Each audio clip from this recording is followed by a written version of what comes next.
അങ്ങനെ വയനാട് നല്ല അടിപൊളി മഴയുള്ള സമയത്ത് വീട്ടിൽ എങ്ങനെ ഇരുന്നപ്പോൾ തോന്നി പുറത്തു പോയി ഫുഡ് അടിക്കാമെന്ന്. അപ്പോൾ എന്ത് കഴിക്കണം എന്ന് ആദ്യം ആഗ്രഹിച്ചപ്പോൾ ആദ്യം തോന്നുന്നത് ഐസ്ക്രീം കഴിക്കാനാണ്. അങ്ങനെ വലിയ കാര്യത്തിൽ കാറൊക്കെ എടുത്ത് ഐസ്ക്രീമൊക്കെ കഴിക്കാൻ വേണ്ടിയിട്ട് പോയി. പിന്നെ ഇടയ്ക്ക് ഇങ്ങനെ ഒരു തട്ടുകട കണ്ടപ്പം അവിടെ അങ്ങോട്ട് ഇറങ്ങി.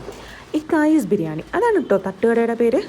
അങ്ങനെ കാക്ക അവിടെ എന്താ ഉള്ള സ്പെഷ്യൽ എന്ന് ചോദിച്ചപ്പം പുട്ടുണ്ട്, പൊറോട്ടയുണ്ട്, ചപ്പാത്തി ഉണ്ട് എന്നൊക്കെ പറഞ്ഞെങ്കിലും പൊറോട്ട എന്ന് കേൾക്കാൻ താമസം. പൊറോട്ട നമ്മുടെ വീക്ക്നെസ് ആയതുകൊണ്ട് ഓക്കെ 2 പൊറോട്ടയും ഒരു ചിക്കൻ ഫ്രൈയും എന്ന് പറഞ്ഞു. അങ്ങനെ ഇടയ്ക്ക് പറഞ്ഞു ഇവിടെ നല്ല സ്പെഷ്യലായിട്ടുള്ള ഞണ്ട് റോസ്റ്റ് ഉണ്ടെന്ന്. അങ്ങനെ പോട്ടെ എന്നാൽ പോരട്ടെ ഒരു പ്ലേറ്റ് എന്ന് പറഞ്ഞു. അതൊക്കെ ഇങ്ങനെ തട്ടി അടിപൊളിയായിരുന്നു. പിന്നെ പ്രത്യേകിച്ച് ആ കാലാവസ്ഥ, നല്ല തണുപ്പ്, നല്ല മഴ, അതിൻ്റെ കൂടെ ഒരു കട്ടൻ കാപ്പിയും പിന്നെ ഈ പൊറോട്ടയും ഭയങ്കര വേറെ ലെവലായിരുന്നു. പിന്നെ അതൊക്കെ കഴിച്ച് ഞങ്ങൾ ഇറങ്ങി. Bye bye, Tata.